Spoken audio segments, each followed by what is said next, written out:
Hello everyone, my name is Shraddha Sharma. I am your tarot reader and astrologer. आज हम लोग एक बहुत इम्पॉर्टेंट टॉपिक पर बात करने वाले हैं, कलश स्थापना। कलश स्थापना की विधि क्या हो, क्योंकि जब भी हम कोई पूजा करते हैं तो उससे पहले कलश की स्थापना करना बहुत आवश्यक हो जाता है, क्योंकि कलश में हम सारे देवी देवता, हमारे नदी पर्वत, हर किसी का वास होता है। तो जब भी हम कोई पूजा संपन्न करते हैं तो वहाँ पर हमको ना सारी एनर्जीज चाहिए होती है, सारी पॉजिटिव एनर्जीज हमारे पास आए। जैसे हम शंख बजाते हैं, शंख बजाने का मतलब क्या है कि जब भी हम कोई भी पूजा परफॉर्म करते हैं तो शंख हम इसीलिए बजाते हैं क्योंकि शंख की ध्वनि से आसपास का माहौल पवित्र हो जाए। और पवित्रता का क्या मतलब है यहाँ? पवित्र का मतलब है कि जब हम ध्वनि जो शंख से निकलती है ना, वो उसके आजू बाजू में जितनी भी नेगेटिव एंटिटीज़ होती हैं, क्योंकि हम सबके आजू बाजू में कोई ना कोई एंटिटीज़ तो होती हैं, कुछ पॉजिटिव हैं तो कुछ नेगेटिव भी हैं। तो शंख की ध्वनि से वो जितनी भी नेगेटिव एंटिटीज़ होती हैं ना, वो सब चली जाती हैं, सब हट जाते हैं, क्लींजिंग हो जाती है। और जितनी भी पॉजिटिव एनर्जीज होती हैं, पॉजिटिव एंटिटीज़ होती हैं, हम उन सबका आवाहन करते हैं। इसके लिए शंख बजाना बहुत ज़रूरी होता है। तो जिस तरीके से शंख बजाना ज़रूरी है, उसी तरीके से कलश की स्थापना करना ज़रूरी है। तो कलश स्थापना में भी ब्रह्मा, विष्णु, महेश, हमारे पांचों तत्व, जो पंचभूत से हमारा खुद का शरीर बना है, वो हम सब एक साथ एक कलश में पूरा ब्रह्मांड, क्योंकि जो कलश है ना, वो एक ब्रह्मांड भी कलश की ही तरह है। तो घट को, अपने कलश को हम एक ब्रह्मांड का प्रतीक मानते हैं। तो जो वो ब्रह्मांड का प्रतीक है, तो वहाँ महेश भी है, वहाँ विष्णु भी है, वहाँ ब्रह्मा भी है। तो वो जो हमारे कलश का जो तला है, जो एकदम बेस होता है, वहाँ ब्रह्मा जी का वास है। फिर जो नेक पोर्शन होता है, उस नेक पोर्शन पर भगवान शिव का वास है। और जो उसका मुख होता है, मतलब जो ओपनिंग पार्ट होता है कलश का, वहाँ भगवान विष्णु का वास है।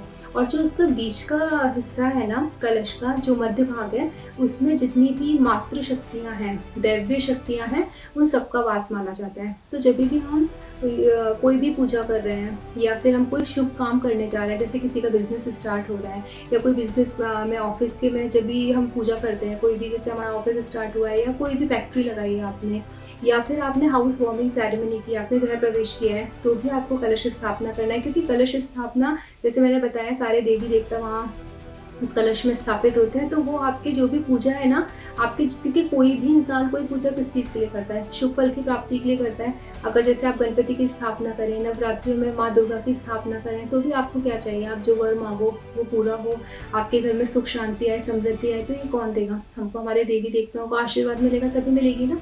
तो ये आशीर्वाद पाने का एक तरीका है, समूह, मतलब संपूर्ण ब्रह्मांड को हम एक जगह ला करके उनका आवाहन कर रहे हैं इस कलश में। तो हमको सबसे पहले क्या करना है कि एक तो सबसे पहले सबसे अच्छा जो एकदम साफ सुथरा स्थान हो वो चुने अपने घर में। ईशान कोण होगा तो वो सबसे अच्छा है, क्योंकि ईशान कोण पूजा के लिए सबसे अच्छा डायरेक्शन माना गया है। तो ईशान कोण में आप ना एक अच्छा सा मंदिर के लिए आप अपनी जगह बनाइए, जहाँ आप पूजा करेंगे, जहाँ स्थापना करेंगे, चाहे वो नवरात्रियों में करें या फिर गणपति के टाइम पर करें। अगर आपका वहाँ मंदिर है तो बहुत ही अच्छी बात है। वहाँ पे एक जगह बना लीजिए जहाँ पर आप जो भी मूर्ति लाएंगे उसकी स्थापना करेंगे। अब ईशान कोण में एक छोटा सा पटा लगाइए। लकड़ी का एक पार्ट ले सकते हैं आप, या फिर आप जिस तरीके से भी, आपके पास अगर कुछ अरेंजमेंट ऑलरेडी है तो आप वो रखिए। और उसके ऊपर लाल रंग का कपड़ा बिछाइए। लाल तो बेस्ट है, लेकिन अगर लाल नहीं है तो येलो कलर भी चल सकता है। तो रेड या येलो के अलावा किसी दूसरे कलर का हम यूज़ नहीं करेंगे। तो वो कपड़ा बिछाइए, उसके ऊपर थोड़ा सा गंगा जल छिड़के, ताकि हमको वो जो हमारा, जो जिस पर हम कलश स्थापना करने जा रहे हैं, तो वो एरिया एकदम पवित्र हो जाए, शुद्ध हो जाए। अब उसके बाद थोड़े से गेहूँ लेने हैं। गेहूँ की एक छोटी सी ढेरी बनानी है। गेहूँ की हमने ढेरी बनाई। गेहूँ की ढेरी बनाने के बाद उसके ऊपर हम थोड़ा सा हल्दी, कुमकुम और अक्षत रखेंगे। तो जो गेहूँ की ढेरी है ना, वो एक आसन है। हमने जो कलश में हमारे सारे देवी देवता हैं, तो उनको जो बिठाने के लिए आसन देंगे, जो वहाँ बिठाएंगे, वो हम अनाज के ऊपर बिठाएंगे, जिससे कि हमारे घर में भी हमेशा धन धान्य भरा रहे।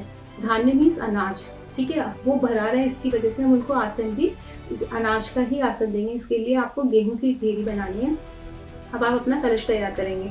अब कलश कैसे तैयार करेंगे? एक कलश ले लीजिए। कॉपर का है तो बहुत अच्छा है, नहीं है तो आप मिट्टी का भी ले सकते हैं, या फिर चांदी का, वो भी बहुत अच्छा है। तो लेकिन बेस्ट है कॉपर का।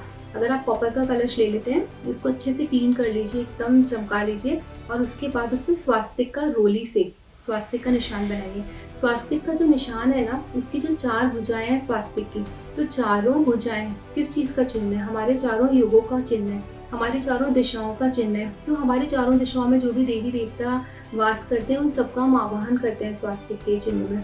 तो स्वास्तिक का चिन्ह बनाया जो बहुत शुभ माना जाता है। उसके बाद वो जो नेक होता है ना कलश का, तो उस गले पर जो उसका नेक है गला है उसके ऊपर हम ये रोली लगा देते हैं। सबसे पहले एक रोली की आप रोली लेंगे अपने हाथ में और रोली से एक ऐसा पूरा सर्कल बना के उसको एक राउंड कवर कर देंगे। उसके बाद कलावा लीजिए जिसको हम मौली भी बोलते हैं, और आप उसमें एक कलावा की एक ऐसे लेयर लेंगे और कलावा की गांठ लगा देंगे। जैसे हम नेकलेस कुछ गले में अपने डालते हैं ना, उस तरीके से उसके भी नेक में आप पहना देंगे। ये 2 स्टेप हो गए। उसके बाद 3rd स्टेप है आपको उसमें पानी भरना है और पानी में थोड़ा सा गंगा जल मिक्स करना है। पानी में गंगा जल डालने के बाद अगर चांदी का सिक्का है तब तो बहुत अच्छा है, चांदी का सिक्का नहीं है तो एक नॉर्मल कॉइन भी चलेगा। आप एक उसमें कॉइन डालिए। हल्दी की साबुत गांठ, सूखा हल्दी का पाउडर नहीं डालना है आपको, साबुत गांठ मिलती है मार्केट में, आप वो लेके आइए। हल्दी की साबुत गांठ डालिए। एक साबुत सुपारी आती है, सुपारी डालिए। एक पान का पत्ता डालिए। थोड़ी सी अक्षत डालिए उसमें, और उसमें 5 जो हमारे आम के पत्ते होते हैं ना, 5 आम के पत्ते आपको थोड़े बड़े साइज के लीजिए, इसमें डूब ना जाए। अगर वो नीचे से जुड़े होंगे ना पूरे, आप टहनी से जब निकालेंगे तो अगर वो जुड़े हुए हैं तो बहुत अच्छा है, नहीं जुड़े हैं तो आप अलग अलग 5 पत्ते भी डाल सकते हैं, लेकिन अगर जुड़े हैं तो वो बहुत अच्छा है। 5 पत्ते हम क्यों लेते हैं, क्योंकि पंचभूत का प्रतीक है वो 5 पत्ते। हमारा शरीर भी पंचभूत से बना हुआ है और ये ब्रह्मांड में भी पंचभूत है, और ये 5 पत्ते उस पंचभूत का, ये आकाश तत्व का, अग्नि तत्व का, वायु तत्व का, जल तत्व का और हमारे पृथ्वी तत्व का ये प्रतीक है। तो वो हमने उसमें पत्ते लगा दिए। उसके बाद अब आप नारियल को प्रिपेयर करेंगे। तो नारियल को अच्छे से धो लें। धोने के बाद या तो आपके पास अगर रेड कलर का कोई कपड़ा है तो या तो कपड़ा लपेट दीजिए नारियल के ऊपर, कपड़ा नहीं है तो भी कोई बात नहीं है। नारियल के ऊपर भी स्वास्तिक का एक तो चिन्ह बनाना है, कपड़ा लपेटना है तो भी स्वास्तिक का चिन्ह बनाना है। और उसके बाद कपड़ा है तो ठीक है, नहीं है तो आप मौली लीजिए जो कलावा होता है, और उसको 7 बार उस नारियल पे लपेट दीजिए। 7 टाइम्स आप उसको लपेटेंगे, आपका नारियल रेडी हो गया। अब आप थोड़े से अपने हाथ में फूल लीजिए, थोड़े से अक्षत लीजिए, वरुण देवता का आवाहन कीजिए, आंख बंद करके प्रार्थना कीजिए उनसे कि आप यहाँ पर सारे देवी देवताओं से प्रार्थना कीजिए कि आप यहाँ पधारें, मैं आपको आसन दे रहा हूँ। उसके बाद आप वो जो ये है नारियल आपने प्रिपेयर किया है वो उसमें नारियल रखिए, हाँ कलश में जो हमने 5 पत्ते लगा के ऑलरेडी कलश अपना रेडी रखा है उस पर नारियल रखना है। और उस कलश को शंख, आपके घर में कोई दूसरा है तो आप उससे बोलिए शंख बजाएं। अगर कोई नहीं, आप अकेले हैं तो आप नारियल को उस गेहूं की जो ढेरी बनाई है उस पर रखने के बाद शंख बजाइए। और उसके बाद जिस भी देवी देवता की आपको पूजा करनी है आप अपनी पूजा की विधि आरंभ कर सकते हैं। तो इस तरीके से आप नारियल को तैयार करना, उस कलश को तैयार करना और जो पूरा कलश स्थापना है वो इसकी विधि आप इस तरीके से कलश की स्थापना कर सकते हैं।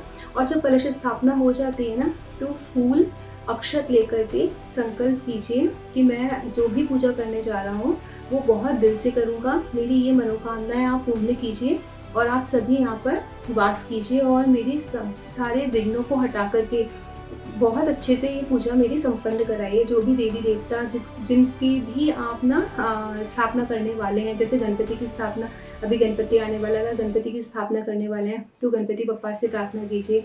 माँ दुर्गा नवरात्रि में आप स्थापित करने वाले हो तो माँ दुर्गा से प्रार्थना कीजिए कि विघ्न, जितनी भी विघ्न आए, जितनी भी बाधा आए सबको हरे। और वो जो अक्षत है और जो फूल है वो आप अपने वो देवी देवता के सामने छोड़ दीजिए और उसके बाद जो आपका भी पूजा का प्रोसेस है वो आप स्टार्ट कर सकते हैं।